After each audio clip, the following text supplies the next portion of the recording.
National Herald का नाम सुनते ही आज कांग्रेस पार्टी के पूरे इकोसिस्टम में सेंसेशन होने लगते हैं। सेंसेशन जैसे कि छटपटाहट, कपकपाहट, धड़धड़ाहट, फड़फड़ाहट, डगमगाहट, लड़खड़ाहट। ऐसे सेंसेशन होने लाजमी भी हैं क्योंकि पकड़े जो गए हैं चोरी करते हुए फिर से, जिनके बहुत सारे अलग अलग जिलों के संस्करण निकलते हैं, उनको चवन्नी मिलती है और नेशनल हेराल्ड को चांदी के सिक्के मिलते हैं। जहां तक राहुल गांधी जी अपना खटाखट मॉडल की बात करते थे ना, अब ये कांग्रेस शासित राज्यों में खटारा, बीमार और लाचार मॉडल हो गया है। कांग्रेस पार्टी बार बार लॉन्च करने का प्रयास करती है, जनता में ले जाने का प्रयास करती है और बार बार विफल भी होता है। आप जिनके बारे में सोच रहे हैं उनकी बात नहीं, मैं यहां पे आज नेशनल हेराल्ड की बात करने आया हूं।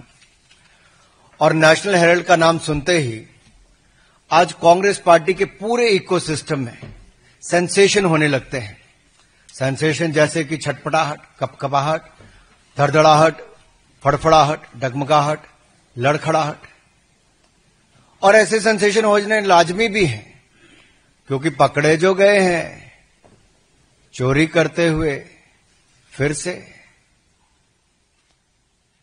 और आजादी के बाद आज तक अगर आप कांग्रेस का देखेंगे, एक नहीं अनेक घोटाले सामने आए, लेकिन ये अपने आप में एक ऐसा मॉडल है जो किसी के गले नहीं उतर रहा। आप मीडिया से बड़ी संख्या में आज सुबह सुबह यहां पर आए हैं। नेशनल हेराल्ड जो नेहरू जी ने 1938 में शुरू किया, वो चल नहीं पाया। ठीक है, बहुत सारे काम है जो नहीं चल पाते। 2008 में ऐसी परिस्थितियां हो गई कि नहीं चल पाया। ऐसी कौन सी मजबूरी हो गई एजेएल के लिए जो नेशनल हेराल्ड को छापते थे कि उसको बचाने के लिए एक नई कंपनी बनाई जाए यंग इंडियंस के नाम से, और उस यंग इंडियन में भी एक परिवार की 76% हिस्सेदारी दी जाए, और यंग इंडियंस बनाने के लिए भी 50 लाख का लोन ये भी कांग्रेस पार्टी ही दे। और ये लोन 50 लाख का क्यों दिया गया? एजेएल को खरीदने के लिए। यानी कि कांग्रेस पार्टी एक तरफ से 50 लाख का लोन देती यंग इंडियन को बनाने के लिए, दूसरी तरफ से एजेएल है जिसके ऊपर कर्जा है, और कर्जा भी कांग्रेस पार्टी का 90 करोड़ का है, लेकिन संपत्ति 2000 करोड़ की है। और मजेदार बात यह है कि यंग इंडियंस के बनने के बाद मात्र 50 लाख रुपया देकर 2000 करोड़ रुपए की संपत्ति यंग इंडियंस के नाम पे हो जाती है, मात्र 50 लाख रुपया देकर। और जो बकाया 89.50 करोड़, 99 करोड़ 50 लाख रुपया जो बाकी था, वो कांग्रेस पार्टी माफ कर देती है। अब सवाल खड़ा यह होता है, क्या कांग्रेस पार्टी लोन दे सकती है? क्या कोई पॉलिटिकल पार्टी लोन दे सकती है? सबसे पहला सवाल तो यही है। और लोन दिया तो क्या उस पर ब्याज भी लिया जाता था कि नहीं लिया जाता था? अब नेशनल हेराल्ड है क्या? It's not a daily newspaper, ये दैनिक अखबार नहीं है। It's a non regular paper. ऐसे एक तो वीकली पेपर है और वो भी छपता है। क्या छपता है? यहां पर इतने सारे पत्रकार, आप में से कोई नेशनल हेराल्ड से है क्या? कोई नेशनल हेराल्ड पढ़ता है क्या? अखबार वैसे तो कागज पे छपता है, लेकिन कुछ कागजी अखबार होते हैं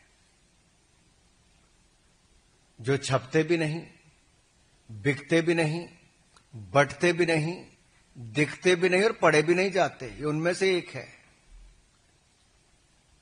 और जो कांग्रेस के राज्यों के मुख्यमंत्री इसके लिए चंदा देते हैं, चंदा में विज्ञापन देते हैं, चंदा नहीं विज्ञापन, वो विज्ञापन किस आधार पर देते हैं? दैनिक अखबार जिनके बहुत सारे अलग अलग जिलों के संस्करण निकलते हैं, उनको चवन्नी मिलती है और नेशनल हेराल्ड को चांदी के सिक्के मिलते हैं। और मेरे अपने राज्य हिमाचल प्रदेश में बड़े बड़े दैनिक समाचार पत्रों को जो नहीं मिलता, यानी कि उनको चवन्नी मिलती है और नेशनल हेराल्ड को चांदी के सिक्के मिलते हैं। और वहीं पर प्रदेश के मुख्यमंत्री जिन्होंने बड़े बड़े वायदे किए थे, या कांग्रेस पार्टी ने, वो 10 गारंटियां आज तक पूरी नहीं हुई। न महिलाओं को पैसे मिले, न डीए की किस्त मिली, न बाकियों को गोबर खरीदा गया, न दूध खरीदा गया, जो दाम देने थे वो भी नहीं दिए। उसके लिए पैसा नहीं है, लेकिन नेशनल हेराल्ड को विज्ञापन देने के लिए पैसा है। तीसरा,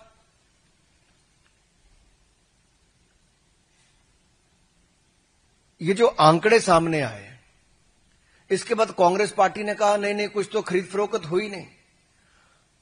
ईडी की चार्जशीट में बहुत साफ है, अपराध का प्रकार, अपराध की तिथि, अपराध का समय, अपराध की जगह, लेन देन का अपराध और अपराध के बारे में सारी जानकारियां ईडी ने फैक्ट्स एंड फिगर्स के साथ अपनी चार्जशीट में रखी है। और ये कांग्रेस का क्राइम है। This is a Congress model of corruption, where a weekly newspaper is getting much more amount than the daily newspapers, and a paper which is not even published at times.